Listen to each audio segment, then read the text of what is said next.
ఊరికే రాదు కదా, దేని నుంచి వస్తుంది? ఎద్దు, ఆవు నుంచే వస్తుంది. కాకపోతే ఆవుకు సంబంధించినటువంటి ఆధారాలు పెద్దగా దొరకలేదు. ఆధారాలు దొరకలేదు అంటే నథింగ్ బట్ అర్థం ఏంటి? ఆ సీళ్ళ పైన బొమ్మలు వేసారే, ఆ బొమ్మల్లో ఎక్కువ బొమ్మలు దేనికి సంబంధించినవి? హంపులెస్ బుల్లు, హంపుడు బుల్లు, దాంతోపాటు గోట్లు, షీపులు ఉన్నాయి. కానీ ఎక్కడా కూడా ఆవుకు సంబంధించినటువంటి బొమ్మలు పెద్దగా ముద్రించలేదు. ఆవుకు సంబంధించినటువంటి సోర్సెస్ అనేటువంటివి పెద్దగా దొరకలేదు. అర్థమవుతుందని నేను చెప్పేది? నేను ఏం చెప్తున్నాను? క్లారిటీగా అక్కడ ఉన్నవేంటి, లేనివేంటి, డౌట్స్ కూడా ఏంటి అనేటువంటిది చెప్తున్నాను. ఇక్కడ నేను చెప్పేది గుర్తుపెట్టుకోవాలి. నోట్స్లో మీరు ఫాలో అయ్యేటప్పుడు అక్కడక్కడ కన్ఫ్యూజ్ అవ్వడానికి అవకాశం ఉంటుంది. అందుకని నేను చెప్పేదాన్ని ఫాలో అవ్వాలి.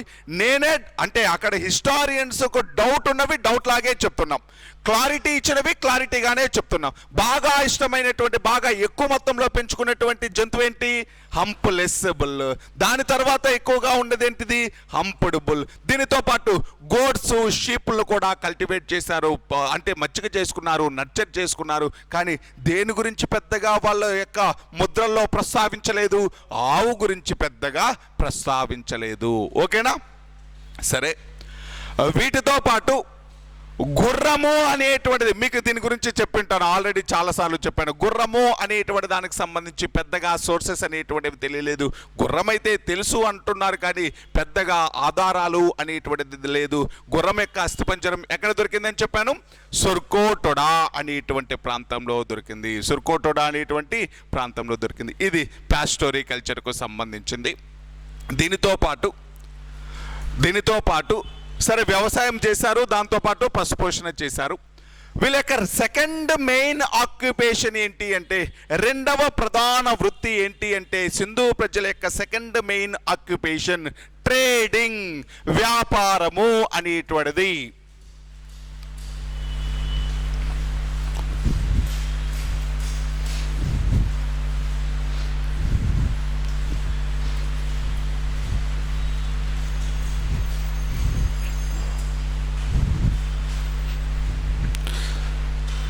నెక్స్ట్ చూడండి, ట్రేడింగ్, వ్యాపారము. దీనికి ఒక క్లారిటీ ఇద్దాం. సింధు నాగరికత అనేటువంటిది వ్యవసాయం పైన బాగా ఆధారపడింది. వ్యవసాయం తర్వాత దేని మీద డిపెండ్ అయ్యారు అంటే వ్యాపారం పైన డిపెండ్ అవ్వడం జరిగింది. యాక్చువల్గా సింధు ప్రజలని రూల్ చేసినటువంటి వాళ్ళు, పరిపాలించినటువంటి వాళ్ళు వర్తకులు అనేటువంటి అభిప్రాయం కూడా కొంతమందిలో ఉంది. ఈ Indus valley people ruled by merchants అని కూడా కొంతమంది హిస్టారియన్స్ చెప్పడం జరిగింది. అంటే ఈ మర్చెంట్స్కి, ఈ వ్యాపారం చేసేటువంటి వాళ్ళకు ఎక్కువగా ప్రయారిటీ ఉంది ఈ కాలంలో అని తెలుస్తుంది. మరి ఈ వ్యాపారస్తులు అనేటువంటి వాళ్ళు, మర్చెంట్స్ అనేటువంటి వాళ్ళు ఇంటర్నల్ ట్రేడింగ్, ఇంటర్నేషనల్ ట్రేడింగ్లో కూడా పార్టిసిపేట్ చేశారు. మీకు చెప్పాను ఎలా చేస్తున్నారు అనేటువంటిది. మరి ఈ వ్యాపారంలో బోత్ ఎక్స్పోర్ట్స్ చేసేటువంటి వాళ్ళు, దానితో పాటు ఇంపోర్ట్స్ అనేటువంటివి కూడా చేసేటువంటి వాళ్ళు, ఎక్స్పోర్టులు, ఇంపోర్టులు చేసేటువంటి వాళ్ళు, ఎక్స్పోర్టులు ఇంపోర్టు రెండూ చేసేటువంటి వాళ్ళు. మరి ఏమి ఎక్స్పోర్ట్ చేసేటువంటి వాళ్ళు, ఏమి ఎగుమతులు చేసేటువంటి వాళ్ళు ఇండస్ వ్యాలీ పీపుల్, ఏ దిగుమతులు చేసుకునేటువంటి వాళ్ళు ఇండస్ వ్యాలీ పీపుల్. ఇది ఇంపార్టెంట్. ఇండస్ వ్యాలీ పీపుల్ యొక్క ప్రధాన ఎగుమతులు ఏంటి అంటే, ఇండస్ వ్యాలీ పీపుల్ యొక్క ప్రధాన ఎగుమతులు textiles made up with cotton and wool. Textiles made up with cotton and wool, నూలు వస్త్రాలు, ఉన్ని వస్త్రాలను ఎగుమతి చేసేటువంటి వాళ్ళు. నూలు వస్త్రాలు, ఉన్ని వస్త్రాలు అనేటువంటివి కాటను, ఊలు టెక్స్టైల్స్ అనేటువంటి వాటిని, కాటను, ఊల్ టెక్స్టైల్స్ అనేటువంటి వాటిని ఎగుమతి చేసేటువంటి వాళ్ళు. దానితో పాటు ఇక్కడ ఇంకొక క్లారిటీ ఇస్తున్నాను. వీళ్ళకి సిల్క్ గురించి పెద్దగా తెలియదు.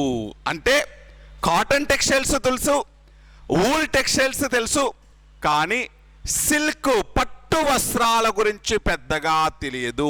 పట్టు గురించి పెద్దగా తెలియదు, సిల్క్ గురించి పెద్దగా తెలియదు. They don't know much about silk textiles. They didn't no much about silk textiles. అంటే పట్టు వస్త్రాల గురించి పెద్దగా తెలియదు. యాక్చువల్గా దీనికి ఒక క్లారిఫికేషన్ చూడండి. భారతదేశం నూలు వస్త్రాలను ప్రాచీన కాలం నుంచి ఎక్కువ మొత్తంలో ఎగుమతి చేసేది. సిల్క్ వస్త్రాలను చైనా ఎగుమతి చేసేటువంటిది. సిల్క్కు ఫేమస్ ఏంటండి? పట్టు వస్త్రాలకు ఫేమస్ ఏంటి? చైనా. నూలు వస్త్రాలకు ఫేమస్ ఏంటి? కాటన్ టెక్స్టైల్స్కి ఫేమస్ ఏంటి? ఇండియా. కాటన్ టెక్స్టైల్స్ అనేటువంటివి పత్తిని బాగా పండించే దేశం భారతదేశం. పత్తి నుంచి తయారు చేసేటువంటి వస్త్రాలను ఈ నూలు వస్త్రాలు అంటాం. అదేవిధంగా పట్టు పురుగుల నుంచి తీసేటువంటిది, సిల్క్ వామ్స్ నుంచి తీసేటువంటిది పట్టు. ఆ పట్టు నుంచి తయారు చేసేటువంటి వస్త్రాలను సిల్క్ వస్త్రాలు అని పిలుస్తాం. సిల్క్కు ఫేమస్ చైనా, సిల్క్కు ఫేమస్, పట్టుకు ఫేమస్ చైనా. అదేవిధంగా నూలుకు ఫేమస్ భారతదేశం. ఆ సిల్క్ అనేటువంటిది, ఆ పట్టు అనేటువంటిది చైనా నుంచి ప్రధానంగా యూరప్ దేశాలకు ఎగుమతి చేసేటువంటి వాళ్ళు. ఆ సిల్క్ అనేటువంటిది చైనా నుంచి యూరప్కి ఎగుమతి చేసేటువంటి ఆ రూట్నే సిల్క్ రూట్ అని పిలవడం జరుగుతుంది. సిల్క్ రూట్ మీకు ఎప్పుడూ కూడా తెలిసే ఉంటుంది. ఎక్కడ ఉంటుంది అంటే భారతదేశానికి పైన ఉంటుంది, ఇలా హిమాలయాల గుండా వెళ్తూ ఉంటుంది సిల్క్ రూట్. సిల్క్ రూట్ అనేటువంటి పేరు ఎందుకు వచ్చింది అంటే సిల్క్ని ఎక్కువగా ఎక్స్పోర్ట్ చేస్తున్నారు కాబట్టి ఆ మార్గం గుండా సిల్క్ అనేటువంటి దాన్ని ప్రధానంగా రవాణా చేస్తున్నారు. కాబట్టి ఎక్కడి నుంచి ఎక్కడికి ఎక్స్పోర్ట్ చేస్తున్నారు? చైనా నుంచి యూరప్కు ఎక్స్పోర్ట్ చేస్తున్నారు. చైనా నుంచి యూరప్కి ఏ మార్గం గుండా వెళ్తుందో ఆ మార్గాన్నే ఏమని పిలిచాం? సిల్క్ రూట్ అని పిలిచాము. అంటే ఇప్పుడు ఒక క్లారిటీ రావాలి. సిల్క్ను ప్రధానంగా ఎక్స్పోర్ట్ చేసే దేశం చైనా. కాటన్ని ప్రధానంగా ఎక్స్పోర్ట్ చేసే దేశం ఇండియా. మరి ఈ కాటన్ టెక్స్టైల్స్, ఊలు టెక్స్టైల్స్ అనేటువంటి వాటిని ఎగుమతి చేస్తున్నారు. దేని గురించి తెలియదు వీళ్ళకి? సిల్క్ గురించి తెలియదు. అర్థమవుతుందా నేను చెప్పేది? సిల్క్ వస్త్రాలను ఎగుమతి చేయలేదు. సిల్క్ గురించి ఎవరికి తెలియదు? సింధు ప్రజలకు సిల్క్ గురించి, ఏ వస్త్రాల గురించి తెలియదు అంటే ఏం చెప్పాలి? సిల్క్ వస్త్రాల గురించి తెలియదు. ఇది ఒక ఎక్స్పోర్ట్ అండి. నేను ఏం చెప్తున్నాను? ఎగుమతులు చెప్తున్నాను. ఎగుమతుల్లో వస్త్రాలు ఎగుమతి చేశారు. ఎటువంటి వస్త్రాలు? కాటన్ టెక్స్టైల్స్, వూల్ టెక్స్టైల్స్ అనేటువంటివి ఎగుమతి చేశారు. దీనితో పాటు ఫుడ్ గ్రెయిన్స్ అనేటువంటివి, ఆహార ధాన్యాలు అనేటువంటివి ఎక్స్పోర్ట్ చేయడం జరిగింది. దీనితో పాటు ఆహార ధాన్యాలు అనేటువంటివి ఎక్స్పోర్ట్ చేయడం జరిగింది. బార్లీ, వీట్ లాంటివి ఆహార ధాన్యాలను ఎక్స్పోర్ట్ చేయడం జరిగింది. దానితో పాటు బెడ్స్, షెల్స్, అంటే బెడ్స్ అంటే ఏంటి? పూసలు, గవ్వలు లాంటివి ఎక్స్పోర్ట్ చేయడం జరిగింది. దానితో పాటు ఆర్నమెంట్స్ మేడప్ విత్ బెడ్స్, అంటే ఆభరణాలు, జ్యువెలరీ అనేటువంటిది పూసలతో తయారు చేసినటువంటి ఆభరణాలు అనేటువంటివి ఎగుమతి చేసేటువంటి వాళ్ళు, టెక్స్టైల్స్ని ఎగుమతి చేసేవాళ్ళు, ఆహార ధాన్యాలను ఎగుమతి చేసేవాళ్ళు, పూసలు గవ్వల్ని ఎగుమతి చేసేటువంటి వాళ్ళు, ఆభరణాలని, జ్యువెలరీ అనేటువంటి దాన్ని కూడా ఎగుమతి చేసేటువంటి వాళ్ళు ఎవరు అంటే ఈ సింధు ప్రజలు. మరి ఈ సింధు ప్రజలు దిగుమతులు కూడా చేసుకునేటువంటి వాళ్ళు, ఇంపోర్ట్స్ అనేటువంటివి చేసేటువంటి వాళ్ళు. ఎటువంటి వస్తువులను ఇంపోర్ట్ చేశారు, ఏ ప్రాంతం నుంచి దిగుమతులు చేసుకున్నారు అనేది ఇంపార్టెంట్ అండి. సింధు ప్రజల దగ్గర స్కేర్సిటీ ఉండేటువంటి వస్తువులని, దిగుమతి చేసుకోవడం జరిగింది, ఇంపోర్ట్ చేసుకోవడం జరిగింది, ఎక్కడెక్కడ నుంచి ఏ ఏ వస్తువులని ఇంపోర్ట్ చేసుకున్నారు. కొంచెం ఇంపార్టెంట్ అండి. ఏ ఏ ప్రాంతం ఎగ్జామ్లో ఎలా అడుగుతాడంటే మ్యాచింగ్ అడుగుతాడు. ఏ ఏ ప్రాంతం నుంచి అంటే ఒక ఏరియా ఇస్తాడు, అటువైపు ఇంకొక ఐటమ్ ఇస్తాడు, ఈ రెండింటినీ మ్యాచ్ చేయండి అంటాడు. ఏ ప్రాంతం నుంచి ఏం దిగుమతి చేసుకున్నాము అనేటువంటిది ఇంపార్టెంట్. కొంచెం జాగ్రత్తగా విందాం. ఏ ప్రాంతం నుంచి ఏం దిగుమతి చేసుకున్నాము అనేటువంటిది. ఫస్ట్ది గోల్డ్. గోల్డ్ అనేటువంటి దాన్ని సదరన్ ఇండియా నుంచి దిగుమతి చేసుకున్నారు, అంటే దక్షిణ భారతదేశం నుంచి దిగుమతి చేసుకున్నారు. వీళ్ళకి గోల్డ్ గురించి తెలుసు, సిల్వర్ గురించి కూడా తెలుసండి. సింధు ప్రజలకి గోల్డ్ గురించి తెలుసు, సిల్వర్ గురించి తెలుసు. బంగారు ఆభరణాలు ఉన్నాయి, సిల్వర్ వెండి ఆభరణాలు ఉన్నాయి. బంగారము వెండి ఆభరణాల గురించి వాళ్ళకు తెలుసు, వాళ్ళు ఉపయోగించారు. మరి ఈ బంగారము అనేటువంటిది వాళ్ళ దగ్గర దొరకటం లేదు, అందుకని బంగారాన్ని ఇంపోర్ట్ చేసుకున్నారు, దిగుమతి చేసుకున్నారు. ఎక్కడి నుంచి దిగుమతి చేసుకున్నారు? ఎక్కడి నుంచి? దక్షిణ భారతదేశం, ప్రధానంగా కర్ణాటక. దక్షిణ భారతదేశం అంటే ప్రధానంగా ఎక్కడి నుంచి అండి? కర్ణాటక. సదరన్ ఇండియా ప్రధానంగా ఎక్కడి నుంచి? కర్ణాటక. అంతే కదండి. కర్ణాటకలో రామగిరి అనేటువంటి ప్రాంతం బంగారానికి బాగా ఫేమస్. భారతదేశంలో బంగారానికి బాగా ఫేమస్ అయిన రాష్ట్రం కర్ణాటక. ఆ కర్ణాటక నుంచి గోల్డ్ అనేటువంటి దాన్ని, సదరన్ ఇండియా నుంచి గోల్డ్ అనేటువంటి దాన్ని ఇంపోర్ట్ చేయడం జరిగింది. నెక్స్ట్ సిల్వర్, వెండి అనేటువంటి దాన్ని ఆఫ్ఘనిస్తాన్. వెండి అనేటువంటి దాన్ని, సిల్వర్ని ఎక్కడి నుంచి ఇంపోర్ట్ చేసుకున్నారండి? ఆఫ్ఘనిస్తాన్. సిల్వర్ని ఆఫ్ఘనిస్తాన్ ప్రాంతం నుంచి ఇంపోర్ట్ చేసుకోవడం జరిగింది. నెక్స్ట్ది కాపర్. కాపర్ అనేటువంటి దాన్ని రాజస్థాన్లోని ఖేత్రి మైన్స్, మనందరికీ తెలుసు. ఇప్పుడు కూడా ఖేత్రి గనులు దేనికి ఫేమస్? రాగికి ఫేమస్. రాజస్థాన్లోని ఖేత్రి మైన్స్ నుంచి ఏం దిగుమతి చేసుకున్నారు అంటే దేన్ని పొందారు వాళ్ళు అంటే రాగి. బంగారాన్ని ఎక్కడి నుంచి? Southern India. సిల్వర్ని ఎక్కడి నుంచి? ఆఫ్ఘనిస్తాను. కాపర్ని ఎక్కడి నుంచి? రాజస్థాన్లోని ఖేత్రి మైన్స్. రాజస్థాన్లోని ఖేత్రి మైన్స్. నెక్స్ట్ది టిన్, తగరము. టిన్ అనేటువంటి దాన్ని, తగరము అనేటువంటి దాన్ని బీహార్ నుంచి. టిన్ అనేటువంటి దాన్ని ఎక్కడి నుంచి ఇంపోర్ట్ చేసుకున్నారండి? బీహార్ ప్రాంతం నుంచి. టిన్ అనేటువంటి దాన్ని బీహార్ ప్రాంతం నుంచి ఇంపోర్ట్ చేసుకోవడం జరిగింది. దానితో పాటు లాపిస్ లాజులి. లాపిస్ లాజులి ఇది ఒక రకమైన రాయి అండి. మనము పచ్చలు, మరకతమణులు లాంటి రాళ్ళు తెలుస్తూ ఉంటాయి చూడండి. మనం ఆర్నమెంట్స్లో వాడేటువంటి ఒక రాయి పేరు లాపిస్ లాజులి అనేటువంటిది. లాపిస్ ఇక్కడ రాస్తాను చూడండి, లాపిస్ లాజులి ఇది ఒక రకమైనటువంటి స్టోన్ అండి. లాపిస్ లాజులి ఆఫ్ఘనిస్తాన్.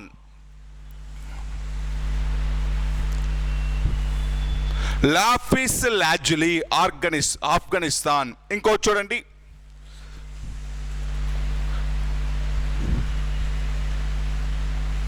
టర్కోయిస్ ఇది ఒక రకమైనటువంటి రాయండి. టర్కోయిస్ ఇక్కడ ఉంది చూడండి. Turquoise Persia. ఎక్కడి నుంచి అంటే పర్షియా. టర్కోయిస్ అనేటువంటి దాన్ని ఎక్కడి నుంచి ఇంపోర్ట్ చేసుకున్నారు అంటే పర్షియా. ఓకేనా? Turquoise Persia. నెక్స్ట్ది లాస్ట్ది జేడ్. జేడ్ ఆఫ్ఘనిస్తాన్ అండ్ మధ్య ఆసియా, మిడిల్ ఏషియా. జేడ్ అనేటువంటి దాన్ని Afghanistan and middle Asia. Turquoise అనేటువంటి దాన్ని ఎక్కడి నుంచి? పర్షియా నుంచి. జేడ్ అనేటువంటి దాన్ని ఎక్కడి నుంచి? ఆఫ్ఘనిస్తాన్ అండ్ మిడిల్ ఏషియా, మధ్య ఆసియా నుంచి.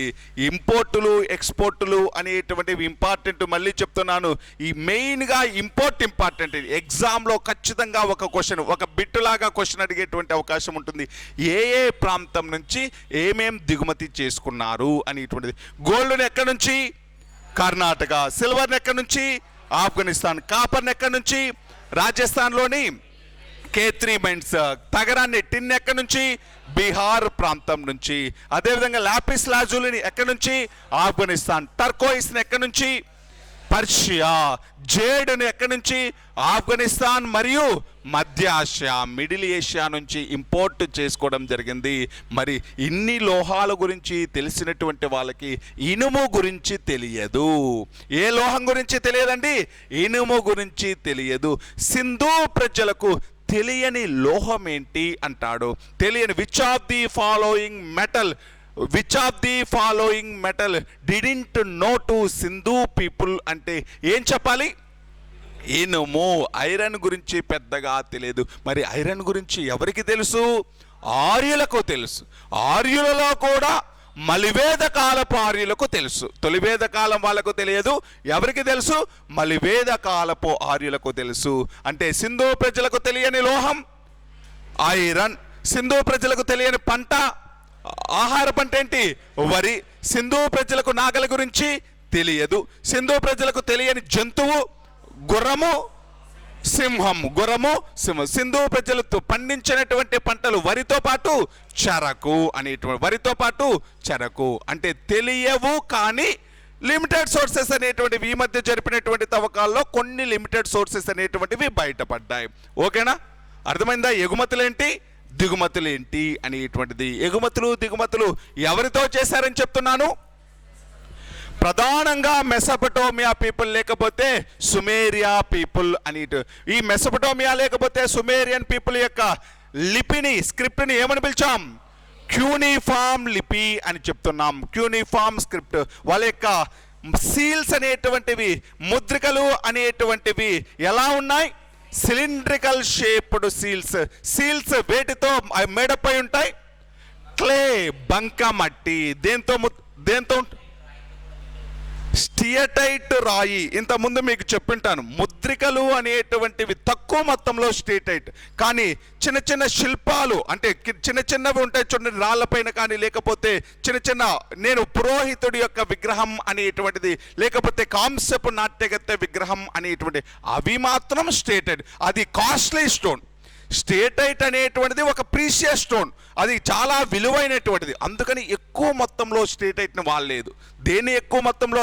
బంకమట్టితో వేసినటువంటి ముద్రికలు ఉన్నాయి.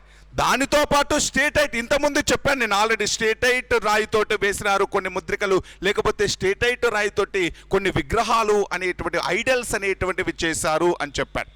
స్టియటైట్ అనేటువంటిది కూడా వన్ ఆఫ్ ది మెటీరియల్.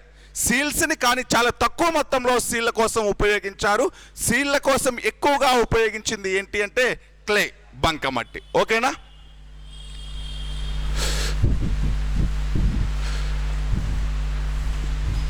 సరే, ఇది దేనికి సంబంధించిందండి? ట్రేడింగ్, అగ్రికల్చర్, ఎకానమీ అనేటువంటిది. సింధు ప్రజలు అనేటువంటి వాళ్ళది బాగా అభివృద్ధి చెందినటువంటి ఎకానమీ. సింధు ప్రజలు అనేటువంటిది అంటే తర్వాత వచ్చినటువంటి ఆర్యుల నాగరికతతో కంపేర్ చేసుకుంటే సింధు ప్రజలు అనేటువంటి వాళ్ళు బాగా డెవలప్ అయినటువంటి వాళ్ళు. సింధు ప్రజలు అనేటువంటి వాళ్ళు ఇతర దేశాలతో కూడా వ్యాపారం చేశారు. సింధు ప్రజలది బాగా అభివృద్ధి చెందినటువంటి అర్బన్ సివిలైజేషన్, పట్టణ నాగరికత. కానీ ఆర్యుల కాలం వచ్చేసరికి అర్బన్ సివిలైజేషన్ కాస్త విలేజ్ సివిలైజేషన్ లాగా మారింది, గ్రామీణ నాగరికత లాగా మారింది. ఈ ఆర్యులు అనేటువంటి వాళ్ళు ఇతర దేశాలతో వ్యాపారం చేసినట్టు ఆధారాలేమీ లేవు. ఆర్యులు అనేటువంటి వాళ్ళ ఆర్థిక వ్యవస్థ గ్రామీణ ఆర్థిక వ్యవస్థ. వీళ్ళు పెద్దగా వ్యాపారం చేయలేదు. అందుకే ఆర్యులతో పోలిస్తే ఎవరు బాగా డెవలప్ అయినటువంటి వాళ్ళు? ఇండస్ వ్యాలీ పీపులే బాగా డెవలప్ అయినటువంటి వాళ్ళు. ఆర్యులు అనేటువంటి వాళ్ళు ఇంటర్నేషనల్ ట్రేడింగ్లో పెద్దగా పార్టిసిపేట్ చేయలేదు. కానీ ఇంటర్నేషనల్ ట్రేడింగ్లో బాగా పార్టిసిపేట్ చేసినటువంటి వాళ్ళు ఎవరు? ఇండస్ వ్యాలీ పీపుల్ అనేటువంటి వాళ్ళు. ఓకేనా? ఇది దేనికి సంబంధించింది? అగ్రికల్చర్కు సంబంధించింది, దాంతోపాటు ట్రేడింగ్కు సంబంధించింది, దానితో పాటు ఎక్స్పోర్టులు ఇంపోర్టులకు సంబంధించినటువంటిది ఇదంతా కూడా.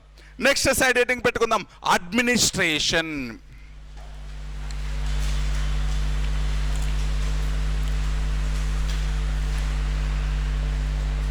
అడ్మినిస్ట్రేషన్ పరిపాలన. ఎలా చేశారు అడ్మినిస్ట్రేషన్ అనేటువంటి దానికి సంబంధించి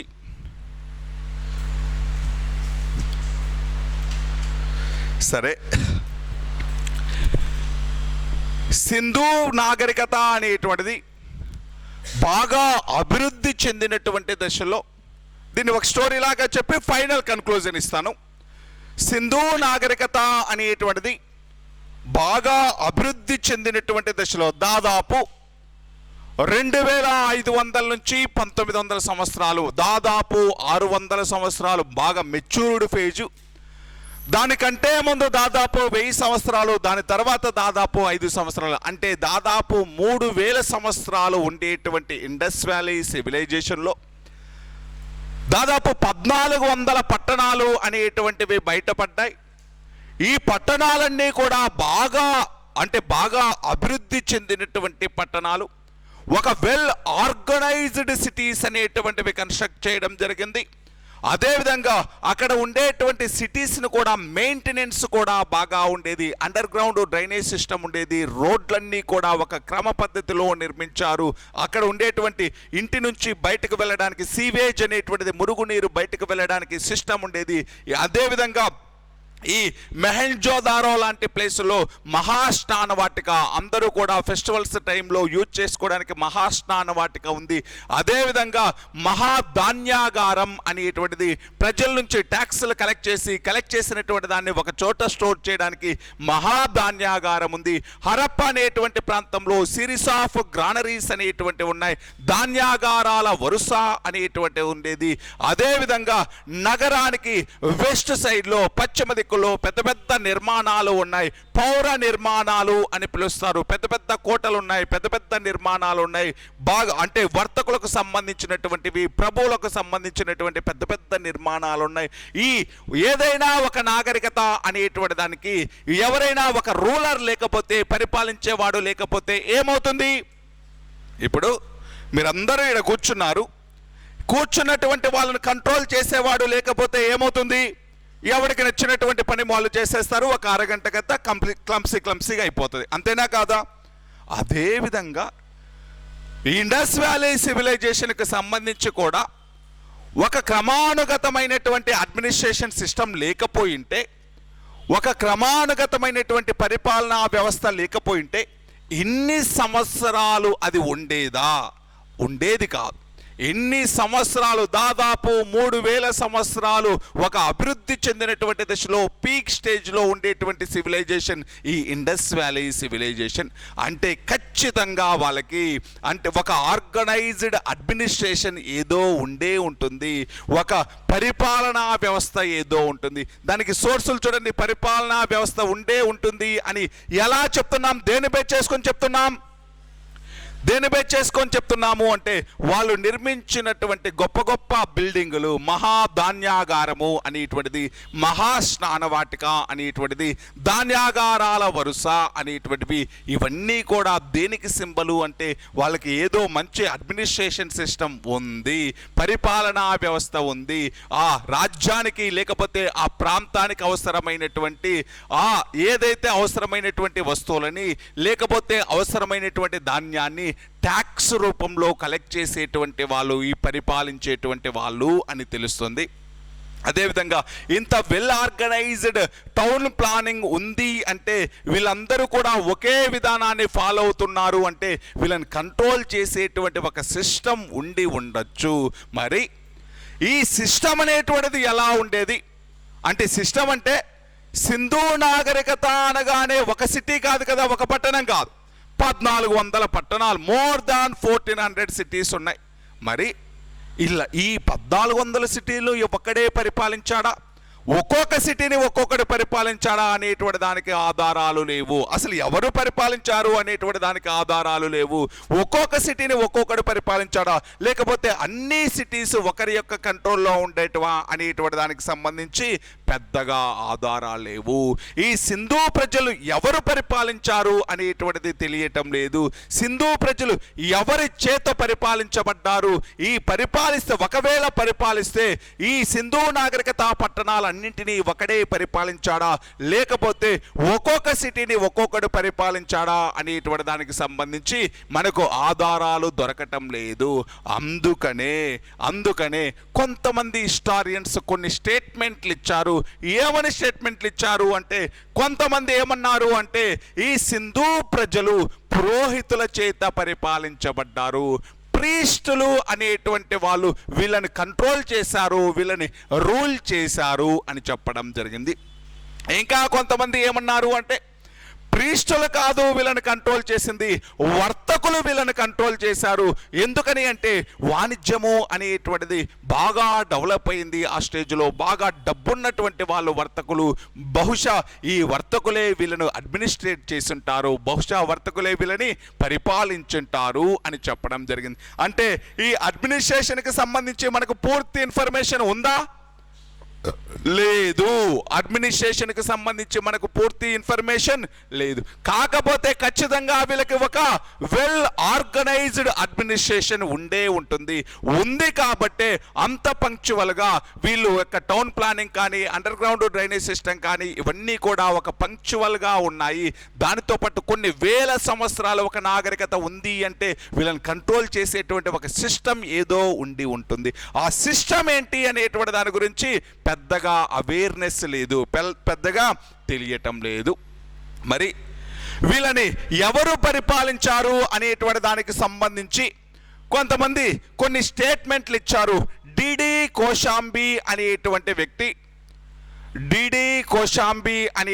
వ్యక్తి వీళ్ళని ఎవరు పరిపాలించారు అంటే ప్రీస్టులు పరిపాలించడం జరిగింది. వీళ్ళని ఎవరు పరిపాలించారండి?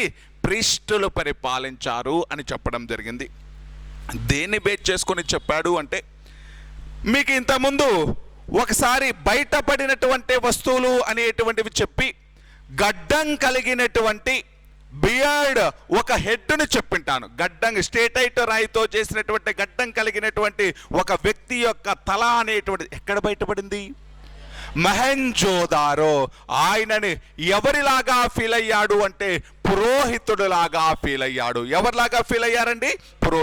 ఈ డిడి కోశాంబి ఆ గడ్డం కలిగినటువంటి ఆ తలను బేస్ చేసుకొని ఆ గడ్డం కలిగినటువంటి వ్యక్తి ఎవరై ఉంటారు అంటే ఇంపార్టెంట్ పర్సన్ అయి ఉంటాడు, ఆయనే రూలర్ అయి ఉంటాడు. ఆయన గడ్డం ఉంది అంటే అతను ఒక పురోహితుడు అయి ఉండవచ్చు అని చెప్పేసి పురోహితుల చేత పరిపాలించబడ్డారు ఈ సింధు ప్రజలు అని ఎవరు స్టేట్మెంట్ ఇచ్చారు? డిడి కోశాంబి. ఇది ఎవరి స్టేట్మెంట్ అండి? డిడి కోశాంబి స్టేట్మెంట్ ఏంటి? Indus valley people administrated by లేకపోతే రూల్డ్ బై ప్రీస్టుల చేత పరిపాలించబడ్డారు, పురోహితుల చేత పరిపాలించబడ్డారు సింధు ప్రజలు అని డిడి కోశాంబి అనేటువంటి వ్యక్తి చెప్పాడు. నెక్స్ట్ ఆర్ఎస్ శర్మ అనేటువంటి వ్యక్తి, రామ్ శరణ్ శర్మ అనేటువంటి వ్యక్తి, ఆర్ఎస్ శర్మ అనేటువంటి వ్యక్తి Indus valley people ruled by merchants అంటే వర్తకుల చేత పరిపాలించబడ్డారు. వీళ్ళు వ్యాపారస్తుల చేత పరిపాలించబడినటువంటి వాళ్ళు సింధు ప్రజలు అని చెప్పడం జరిగింది. డిడి కోశాంబి అనేటువంటి వ్యక్తి సింధు ప్రజలు ఎవరి చేత పరిపాలించబడ్డారు అని చెప్పాడు? పురోహితుల చేత పరిపాలించబడ్డారు. ఆర్ఎస్ శర్మ ప్రకారం ఎవరి చేత పరిపాలించబడ్డారు? వర్తకుల చేత కానీ కన్క్లూజన్ ఏంటి? సింధు ప్రజలని ఎవరి చేత పరిపాలించబడ్డారు అనేటువంటి దానికి పూర్తి స్థాయి సమాచారం తెలియటం లేదు. ఓకేనా? పూర్తి వాళ్ళని ఎవరు పరిపాలించారు, ఎవరి చేత పరిపాలించబడ్డారు, వాళ్ళకి ఒక అడ్మినిస్ట్రేషన్ సిస్టమ్ ఉందా లేదా, ఉంటే ఎలా ఉండేది, ట్యాక్స్లు ఎలా కలెక్ట్ చేసేటువంటి వాళ్ళు, ఆర్డర్స్ ఎలా పాస్ చేసేటువంటి వాళ్ళు, వీటికి సంబంధించినటువంటి ఇన్ఫర్మేషన్ దొరకటం లేదు, పెద్దగా లేదు. కాబట్టే దానికి ఇంకా ఎక్కువ ఆధారాలు ఏమన్నా ముందు ముందు తెలుస్తుందేమో, ప్రస్తుతానికైతే ఎవరి చేత పరిపాలించబడ్డారు అనేటువంటి దానికి పూర్తి స్థాయి ఇన్ఫర్మేషన్ లేదు. ఇది దేనికి సంబంధించిందండి? అడ్మినిస్ట్రేషన్ అనేటువంటి దానికి సంబంధించింది. ఇప్పుడు పరిపాలన అనేటువంటి దాని తర్వాత నెక్స్ట్ సైడ్ హెడ్డింగ్ పెట్టుకుందాం, టౌన్ ప్లానింగ్, పట్టణ నిర్మాణము అనేటువంటిది. టౌన్ ప్లానింగ్, పట్టణ నిర్మాణము అనేటువంటిది ఇది కూడా సపరేట్గా అడగడానికి అవకాశం ఉంటుందండి. టౌన్ ప్లానింగ్,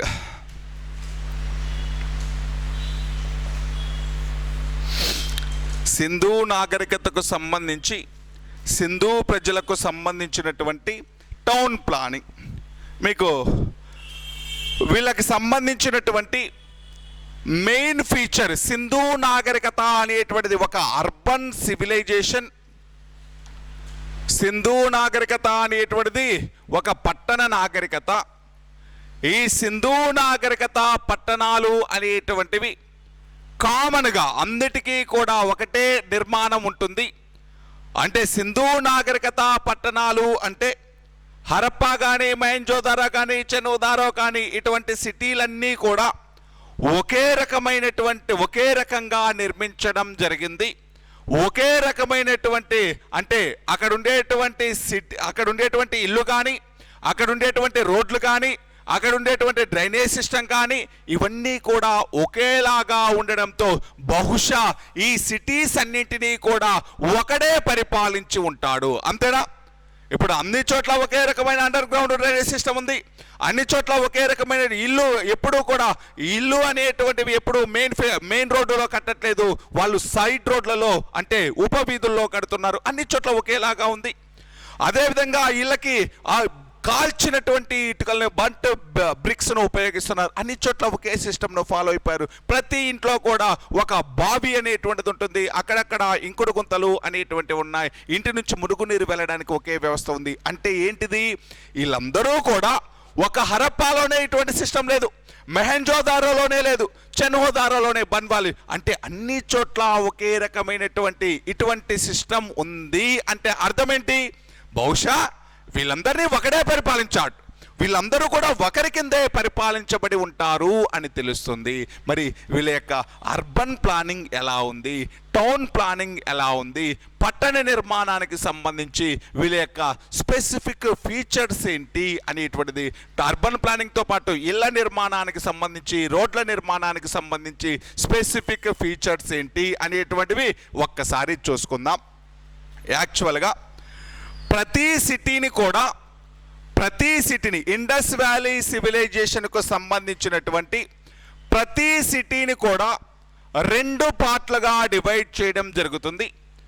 2 పార్ట్లుగా ఎలా డివైడ్ చేశారు అంటే, వెస్ట్ సైడ్ అనేటువంటిది ఒక పార్ట్, ఈస్ట్ సైడ్ అనేటువంటిది ఒక పార్ట్ లాగా 2 పార్ట్లుగా డివైడ్ చేయడం జరుగుతుంది. ప్రతి సిటీని కూడా 2 పార్ట్లుగా డివైడ్ చేశారు. వెస్ట్ సైడ్, ఈస్ట్ సైడ్ 2 పార్ట్లుగా డివైడ్ చేసి, వెస్ట్ సైడ్ అనేటువంటిది ఇక్కడ ఒక రకమైనటువంటి నిర్మాణాలు ఉంటున్నాయి, ఇక్కడ ఒక రకమైనటువంటి నిర్మాణాలు ఉంటున్నాయి. పశ్చిమ దిక్కులో ఉండేటువంటి వెస్ట్ సైడ్లో ఉండేటువంటి ఈ సిటీని ఏమని పిలుస్తున్నారు అంటే అప్పర్ సిటీ, ఎగువ పట్టణం అని పిలవడం జరుగుతుంది. ఈ సైడ్లో ఉండేటువంటి వెస్ట్ సైడ్లో ఉండేటువంటి సిటీని ఏమంటున్నారు అంటే అప్పర్ సిటీ, ఎగువ పట్టణం అంటున్నాం. అదేవిధంగా ఈస్ట్ సైడ్లో ఉండేటువంటి సిటీని ఏమంటున్నారు అంటే లోయర్ సిటీ, దిగువ పట్టణం అని పిలవడం జరిగింది. అంటే ప్రతి పట్టణాన్ని 2గా డివైడ్ చేయడం జరుగుతుంది, 2 పార్ట్లుగా డివైడ్ చేయడం జరుగుతుంది. అవి అప్పర్ సిటీ, లోయర్ సిటీ. ఏంటి రెండిటికి డిఫరెన్స్ ఏంటి? అప్పర్ సిటీకి లోయర్ సిటీకి డిఫరెన్స్ ఏంటి అంటే, ఇక్కడేమో వెస్ట్ సైడ్లోనేమో ఎటువంటి నిర్మాణాలు ఉన్నాయి అంటే ఈ వెస్ట్ సైడ్లో ఉండేటువంటి నిర్మాణాలని పౌర నిర్మాణాలు అని పిలుస్తాం. ఇక్కడ పెద్ద పెద్ద ఆఫీసులు, దాంతోపాటు ఇక్కడ వర్తకులు ఉండేటువంటి పెద్ద పెద్ద ఇల్లు, దాంతోపాటు ప్రభువులు ఉండేటువంటి పెద్ద పెద్ద ఇల్లు, పెద్ద పెద్ద కోటలు, ఇవన్నీ కూడా ఎక్కడున్నాయి అంటే పశ్చిమ దిశలో ఉన్నాయి. ఇవన్నీ కూడా ఎక్కడున్నాయండి? అంటే పశ్చిమ దిశలో ఎవరు ఉంటున్నారు? పశ్చిమ దిశలో ఏముంటున్నాయి అంటే పెద్ద పెద్ద నిర్మాణాలు ఉంటున్నాయి. Heavy size constructions. ఏంటివి అంటే అవి కోటలు ఉంటున్నాయి. కోటలతో పాటు పబ్లిక్ ఆఫీసెస్ అనేటువంటివి ఉంటున్నాయి. దానితో పాటు ఈ మర్చెంట్స్కి సంబంధించి, వర్తకులకు సంబంధించినటువంటి ఇల్లు అనేటువంటివి ఉంటున్నాయి. అదేవిధంగా ప్రభువులకు సంబంధించి, రూలర్స్కి సంబంధించినటువంటి కోటలు, రూలర్స్కి సంబంధించినటువంటి ఇల్లు ఉంటున్నాయి. అంటే సొసైటీలో గొప్ప గొప్ప వాళ్ళు, పేరున్న వాళ్ళు అందరూ కూడా ఎటు సైడ్ నివసిస్తున్నారు అంటే వెస్ట్ సైడ్లో నివసిస్తున్నారు, పశ్చిమ దిశలో నివసిస్తున్నారు. బాగా డబ్బున్నటువంటి వాళ్ళు, పేరున్నటువంటి వాళ్ళు, వ్యాపారస్తులు, పురోహితులు, పరిపాలకులు, కులీనులు, వీళ్ళందరూ ఎటువైపు నివసిస్తున్నారు అంటే పశ్చిమ దిశగా నివసిస్తున్నారు. ఈ పశ్చిమ దిశగా అంటే ఏ సిటీ? ఎగువ పట్టణంలో నివసిస్తున్నారు. ఈ ఎగువ పట్టణాన్ని మొత్తాన్ని కవర్ చేస్తూ ఒక కోట అనేటువంటిది, నిన్న కూడా చెప్పా, కోట అనేటువంటిది ఫోర్టిఫికేషన్ అనేటువంటిది ఉంది. ఎగువ పట్టణం చుట్టూ కూడా ఒక ప్రొటెక్షన్ వాల్ అనేటువంటిది ఉంటుంది. ఒక కోట అనేటువంటిది నిర్మించడం జరిగింది. ఓకేనా? అదేవిధంగా దిగువ పట్టణం అనేటువంటి దాన్ని కూడా చుట్టూ ప్రొటెక్ట్ చేస్తూ ఒక కోట అనేటువంటిది నిర్మించడం జరుగుతుంది. ఈ లోయర్ సిటీలో ఉండేటువంటి వాళ్ళు ఎవరు అంటే సామాన్య ప్రజలు, కామన్ పీపుల్ అనేటువంటి వాళ్ళు, లేబర్స్ అనేటువంటి వాళ్ళు, సామాన్య ప్రజలు అనేటువంటి వాళ్ళు ఎక్కడ నివసిస్తున్నారు అంటే దిగువ పట్టణంలో నివసిస్తున్నారు. సొసైటీలో పేరున్న వాళ్ళు, డబ్బున్న వాళ్ళు, వ్యాపారం చేసే వాళ్ళు, పురోహితులు, దాంతోపాటు పరిపాలకులు, కులీనులు, వీళ్ళందరూ ఎక్కడున్నారు? West side. అదేవిధంగా సామాన్య ప్రజలు అంటే వ్యవసాయం చేసుకునేటువంటి వాళ్ళు, చిన్న చిన్న పనులు చేసుకునేటువంటి వాళ్ళు, వృత్తి పనులు చేసుకునేటువంటి వాళ్ళు, దాంతోపాటు కార్మికులు, వీళ్ళందరూ కూడా ఏ సైడ్లో నివసిస్తున్నారు? East side. అంటే లోయర్ సిటీలోనేమో దిగువ పట్టణంలో సామాన్య ప్రజలు, ఎగువ పట్టణంలో సొసైటీలో కొంచెం స్టేటస్ ఉన్నటువంటి వాళ్ళందరూ కూడా ఎగువ పట్టణంలో నివసిస్తున్నారు. ఎగువ పట్టణాన్ని కవర్ చేస్తూ, దిగువ పట్టణాన్ని కవర్ చేస్తూ చుట్టూ కూడా ఏమున్నాయి? కోటలు, సిటాడెల్స్ అని పిలుస్తాం. ఏంటి ఉన్నాయండి? కోటలు, ఫోర్టిఫికేషన్స్, సిటాడెల్స్ అనేటువంటివి ఉన్నాయి ఈ పట్టణాలని కవర్ చేస్తూ. ఇలా ప్రతి సిటీని ఎన్ని పార్ట్లుగా డివైడ్ చేశారు అంటే 2 పార్ట్లుగా డివైడ్ చేశారు. అవి ఎగువ పట్టణం, దిగువ పట్టణం. ఎగువ పట్టణాన్ని, దిగువ పట్టణాన్ని కవర్ చేస్తూ ప్రొటెక్టెడ్ వాల్స్ అనేటువంటివి, కోటలు అనేటువంటివి నిర్మించారు. సిటాడెల్స్ అనేటువంటి వాటిని నిర్మించుకోవడం జరిగింది. ఎగువ పట్టణంలో గొప్ప గొప్ప వాళ్ళు ఉంటే దిగువ పట్టణంలో సామాన్య ప్రజలు అనేటువంటి వాళ్ళు నివసిస్తున్నారు. ఇప్పుడు ప్రతి సిటీని కూడా కవర్ చేస్తూ ఏముందని చెప్తున్నాను? చుట్టూ సిటాడెల్స్ అనేటువంటివి ఉన్నాయి, ఫోర్టిఫికేషన్స్ అనేటువంటివి ఉన్నాయి, కోటలు అనేటువంటివి నిర్మించుకున్నారు. ఒక్క పట్టణంలో మాత్రం కోట లేదు, అంటే ప్రొటెక్టెడ్ వాల్ అనేటువంటిది లేదు. కోట లేని ఏకైక పట్టణం ఏంటి? చెన్హుదారో. కోట లేనటువంటి ఏకైక పట్టణం ఏంటండి? చెన్హుదారో అనేటువంటిది. కోట లేనటువంటి ఏకైక సిటీ ఏంటండి? చెన్హుదారో. ఇంతవరకు ఒక డివిజన్ చెప్తున్నా. నెక్స్ట్ చూద్దాం. అన్ని సిటీస్ని 2గా కన్స్ట్రక్ట్ చేశారు, కానీ ధోలవీరా అనేటువంటి సిటీని మాత్రం,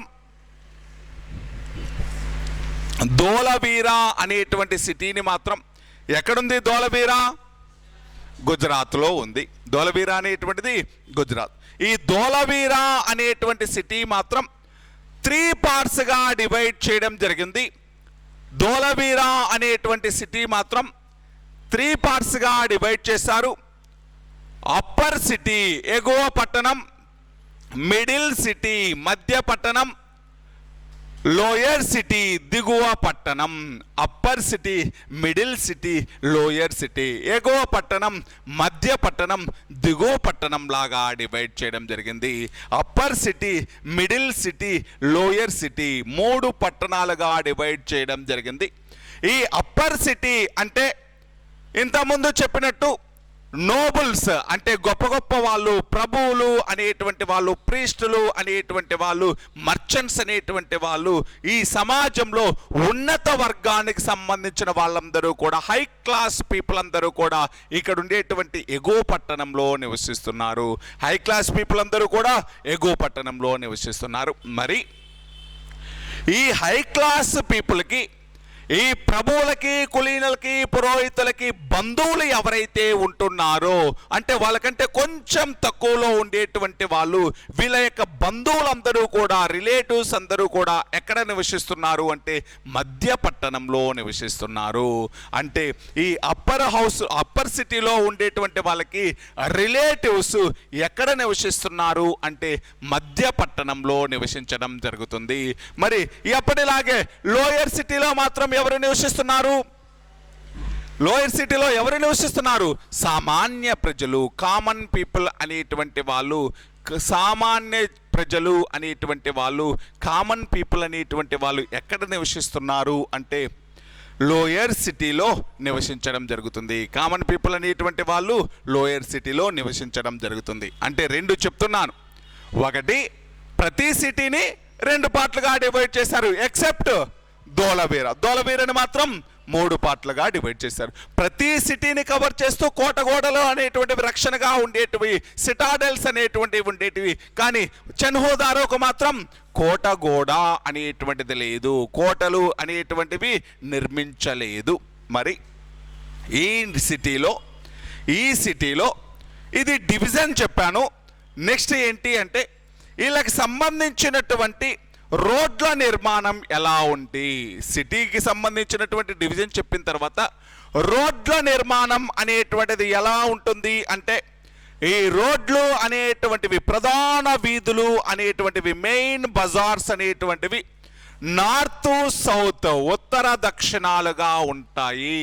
ప్రధాన వీధులను ఎలా నిర్మిస్తున్నారండి? ఉత్తర దక్షిణాలుగా నిర్మించడం జరుగుతుంది. ఈ మెయిన్ బజార్స్ని ఎలా నిర్మిస్తున్నారు అంటే ఈ రోడ్లు అనేటువంటివి ఎలా ఉంటున్నాయి అంటే ప్రధాన వీధులు ఉత్తర దక్షిణాలుగా ఉంటున్నాయి. ప్రధాన వీధులు ఉత్తర దక్షిణాలుగా ఉంటున్నాయి. దాదాపు ఈ ప్రధాన వీధుల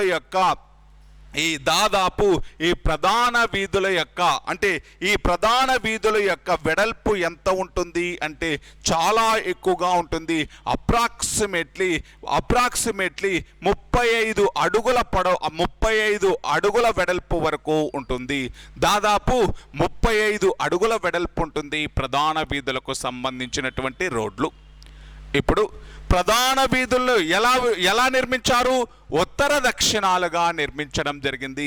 అదే ఉపవీధులని మాత్రం, అంటే ఉపవీధులు అంటే చిన్న బజార్లు అండి.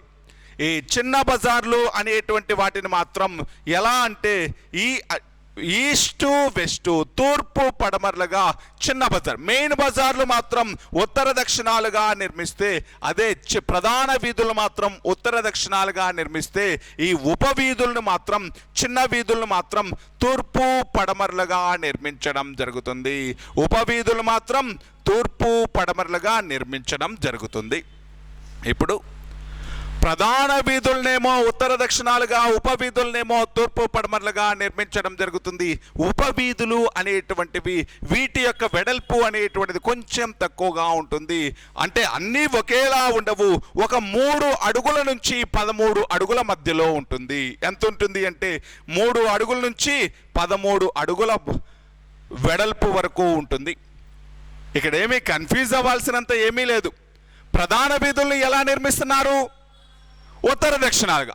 ఉపవీధులను ఎలా నిర్మిస్తున్నారు? తూర్పు పడమరలుగా. ప్రధాన వీధులు అనేటువంటివి దాదాపు ఎన్ని అడుగుల వెడల్పులో ఉంటుంది?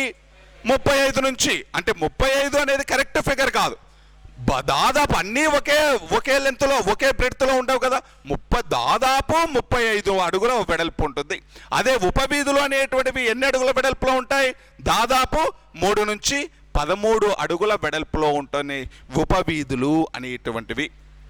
ఇప్పుడు వీధులు అనేటువంటివి అంటే ప్రధాన వీధులు, ఉపవీధులు అనేటువంటివి ఇలా నిర్మించినప్పుడు ఇవన్నీ కూడా ఎలా కనిపిస్తున్నాయి అంటే ఇవన్నీ కూడా ఒక చెస్ బోర్డులో ఉండేటువంటి గడుల్లాగా కనిపిస్తున్నాయి. వీటి యొక్క పొడవు వెడల్పులు రెండూ కూడా, వీధుల యొక్క పొడవు వెడల్పులు రెండూ కూడా సమానంగా ఉంటున్నాయి. ఇలా పొడవు వెడల్పులు రెండు, రోడ్ల యొక్క పొడవు వెడల్పులు రెండు అంటే ప్రధాన వీధులు మరియు ఉపవీధుల యొక్క ఈ రోడ్ల యొక్క పొడవు వెడల్పులు సమానంగా ఉండేటువంటి ఈ స్ట్రక్చర్నే ఏమని పిలుస్తారు అంటే గ్రిడ్ సిస్టమ్ అని పిలవడం జరుగుతుంది.